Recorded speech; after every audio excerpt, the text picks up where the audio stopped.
realidad cuando hablamos de diabetes es como muchos tipos. Diabetes es como un síndrome, incluye a varias enfermedades que tienen distintas características.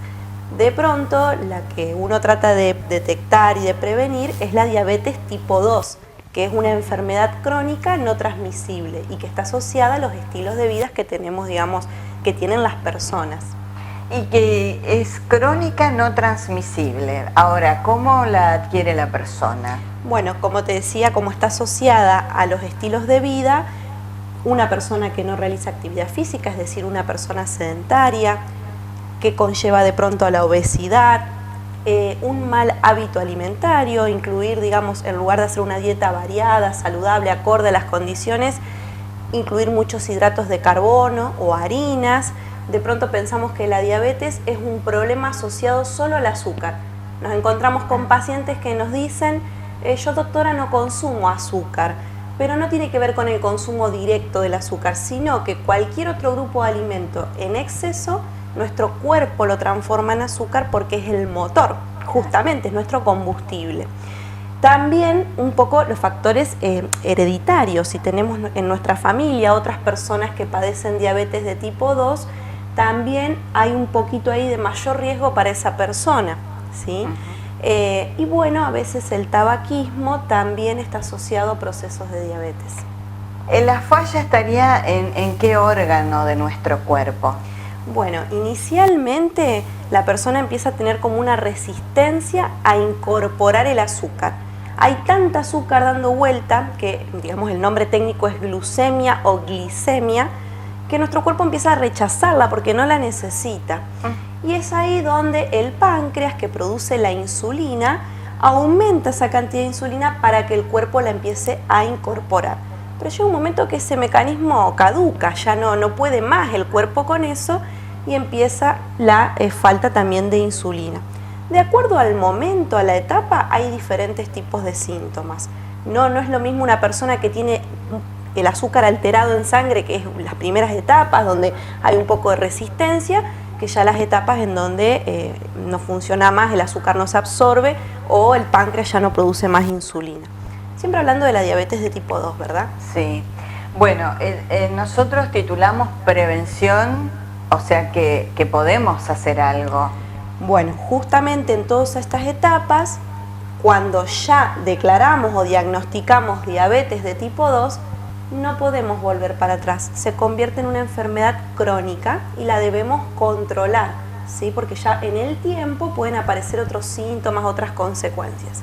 Ahora, los estadios previos, cuando hay resistencia a la insulina, cuando a nuestro cuerpo le cuesta absorber el azúcar, cuando tenemos el azúcar un poquito más alto, pero no en los valores de diabetes, cuando tenemos una vida sedentaria, la obesidad, todo eso yo lo puedo modificar, por eso la puedo prevenir, claro. Por eso la puedo evitar, ¿sí? Bueno, después también, justo en el contexto este de que hablábamos antes del embarazo, una mujer que ha tenido diabetes en su embarazo, que tiene otro mecanismo diferente a la diabetes esta crónica que hablamos antes, pero también es un factor predisponente, por lo tanto esa mujer, así sea joven, debe hacer sus controles porque es un factor que puede predisponer en algún momento a desarrollar otro tipo de diabetes. Claro, porque eso hemos visto y escuchado de pacientes, ¿no? Que tienen diabetes durante el embarazo, solamente. Sí, porque es otro mecanismo diferente. Ahí sí es como más exclusivo o pertenece más al campo del problema con el azúcar. La diabetes tipo 2, esta enfermedad del adulto, ya el organismo regula mal todos los tipos de nutrientes. Se manifiesta a través de ese azúcar alto, pero en realidad es un problema de metabolismo de todos los grupos de alimentos que ya no los puede como procesar bien. En cambio, en el embarazo ya es algo más asociado y ahí también hay una fuerte carga hereditaria en donde sí hemos tenido nuestros familiares también. Hay un problemita ya directo con el tema de azúcar. Ese cuerpo, esa mujer embarazada, no resiste a una sobrecarga de azúcar. Entonces hay que controlarlo, a veces hasta medicarlo, a veces simplemente alcanza con una dieta, a veces se coloca insulina y bueno, y luego los controles posteriores. Y normalmente cuando termina el embarazo la diabetes también desaparece. ¿Síntomas da la diabetes? Sí, da diferentes tipos. En las etapas muy tempranas quizás no nos damos cuenta o quizás no hay algún síntoma muy marcado. Pero luego cuando avanza la enfermedad empieza con mucha sed, va muchas veces a orinar porque el riñón trata de eliminar esa sobrecarga de azúcar, entonces va muchas veces al baño la persona. A veces empieza a aparecer pérdida de peso con un aumento del apetito. Bueno, y estos síntomas, mareos, malestar, dolores de cabeza, estos síntomas son medios inespecíficos, pero de pronto los podemos asociar a una diabetes con el contexto del paciente. Obeso, sedentario, a partir de una determinada edad, 35, 40 años, el riesgo aumenta. Entonces, bueno, vamos juntando cositas para sospechar que puede haber este proceso. Bueno, lógicamente que ante este panorama habrá que hacer controles, ¿no? De análisis de laboratorio para ir viendo cómo está el cuerpo. El diagnóstico sumado a distintos síntomas clínicos es muy sencillo, que es con un análisis, con un laboratorio. Puede haber distintas formas, después el médico verá cuál es la más apropiada. Con un análisis de azúcar en sangre en ayunas, con una prueba de tolerancia oral a la glucemia, ese famoso líquido dulce que se toma.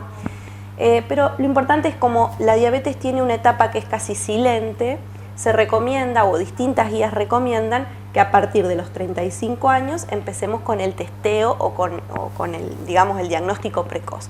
Que pidamos aunque sea una glucemia o glicemia en ayunas y veamos cómo está ese paciente.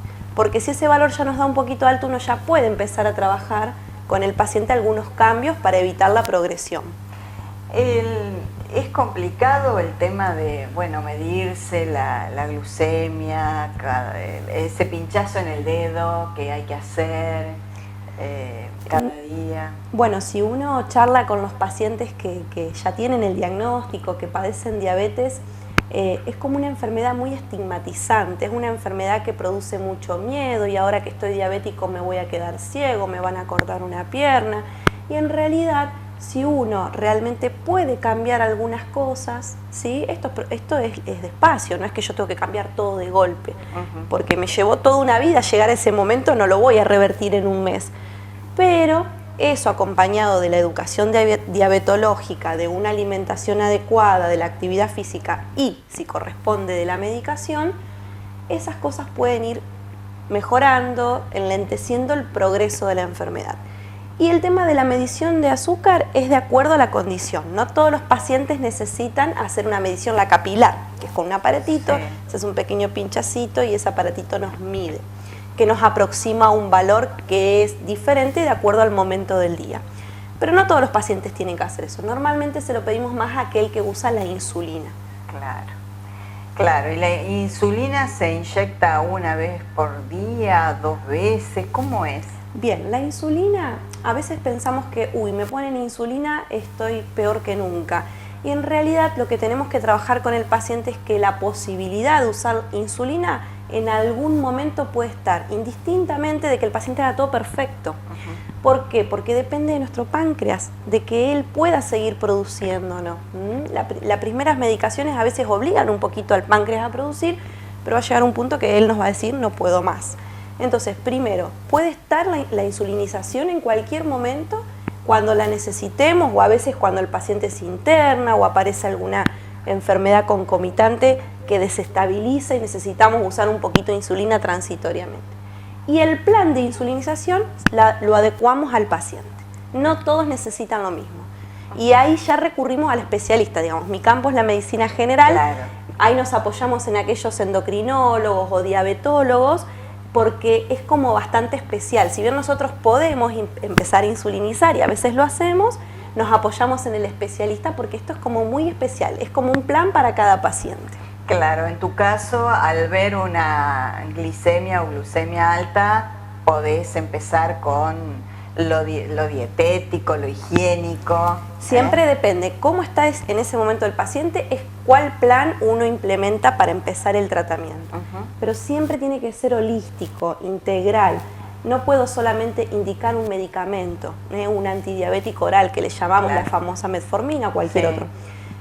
Tengo que atajar todas las aristas, porque con la medicación sola no hacemos nada. Es una patita más. Antes hablaba de la mesa con 4 patas, la medicación, la educación diabetológica, la actividad física y los controles de salud. Bueno, hoy por hoy, si hay algo de eso que falta, la mesa se cae. Entonces necesitamos todo. Eli, y el tema tema del coma diabético.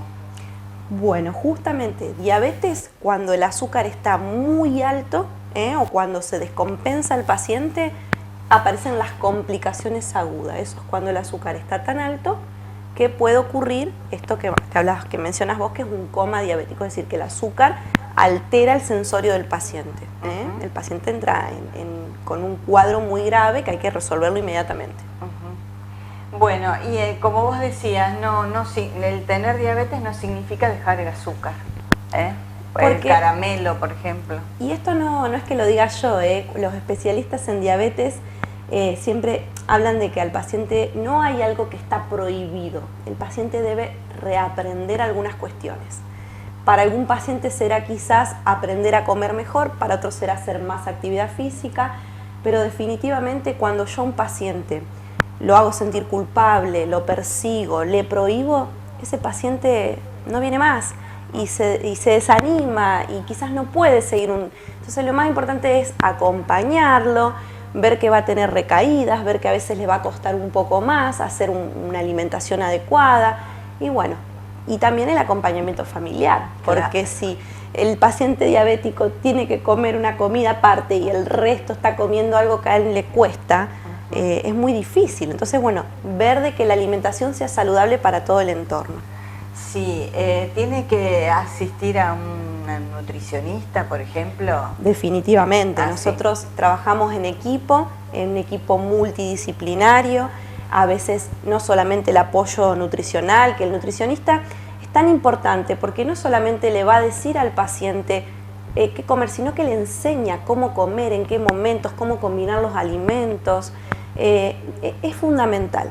Además, a veces necesitan ir al psicólogo o a la psicóloga porque esto genera un poquito de ansiedad, de malestar, de preocupación, de miedos. Bueno, entonces esto lo vamos trabajando y lo vamos acompañando al paciente entre distintos miembros de salud.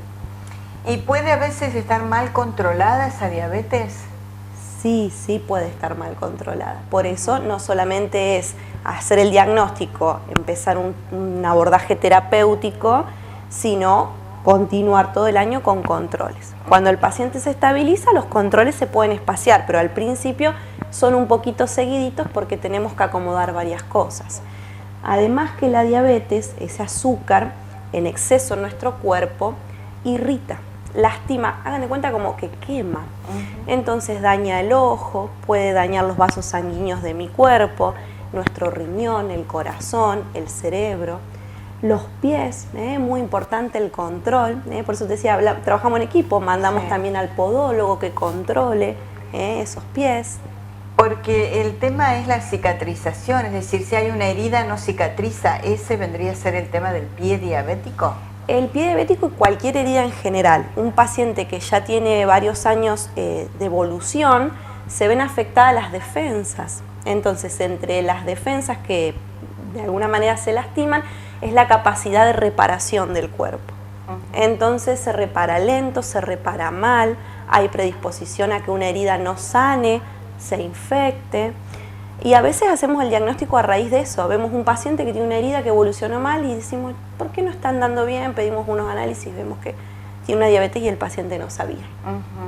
Bueno, lo importante, como en todas las charlas, con cualquier profesional, la parte de la actividad física, las patas que vos decías, la actividad física, la alimentación, y la parte emocional, ¿puede traernos una diabetes o acá ya no? Sí, siempre. Nuestra mente influye en nuestro cuerpo influye en nuestra mente, somos un todo, no podemos como aislarnos por partes.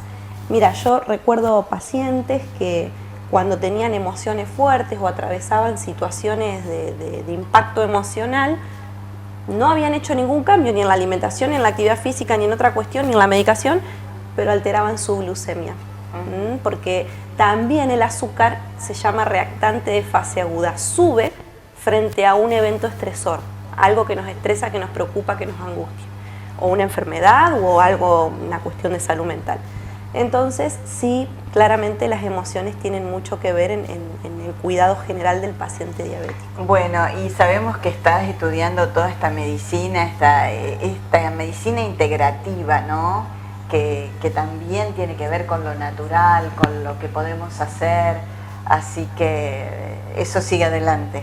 Sí, estamos ya casi llegando al trayecto final del curso de formación y acá justo rescato una cosa que vos dijiste, esto de lo natural. Sí. Que hoy tenemos tantas alternativas desde lo que nos ofrece la misma alimentación, desde lo que nos ofrecen distintos alimentos que quizás antes no teníamos tan disponibles o que no sabíamos que existían y pueden ayudar y aportar en una dieta equilibrada a ese paciente que está atravesando diabetes o alguna otra enfermedad metabólica. Sí, todo lo natural vuelve, se rescata, ¿no? Y nos puede ayudar a todos en su distinta patología.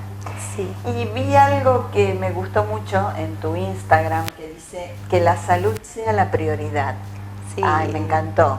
Sí, justamente porque a veces hasta que no perdemos la salud no nos damos cuenta qué valiosa que es, qué importante sentirnos bien, poder todos los días desarrollar una vida plena, concluir los proyectos, no sé, un camino que nos conduzca a la plenitud, a ser felices, a vivir bien. Y para eso necesitamos la salud. Sí. Entonces, si eso es tan importante, como que la salud no es el fin, es como un medio para alcanzar todo lo otro. Pero nos damos cuenta cuando la perdemos. Sí, a veces con un resfrío, con un ardor de garganta. Sí. Ya, nosotros, en nuestro caso, la parte de que necesitamos la garganta para hablar y demás, ay, qué importante que es, y bueno, tomé frío, ¿qué hice para salirme de este estado de bienestar, ¿no? Como vos decís, que sea nuestra prioridad la salud. Sí, nuestro cuerpo ante todo es nuestra propia responsabilidad. Cualquier cosa que yo hago, dejo de hacer por él, el más dañado soy yo mismo. Seguro. Entonces, bueno, ser totalmente autoconscientes y priorizar nuestra propia salud.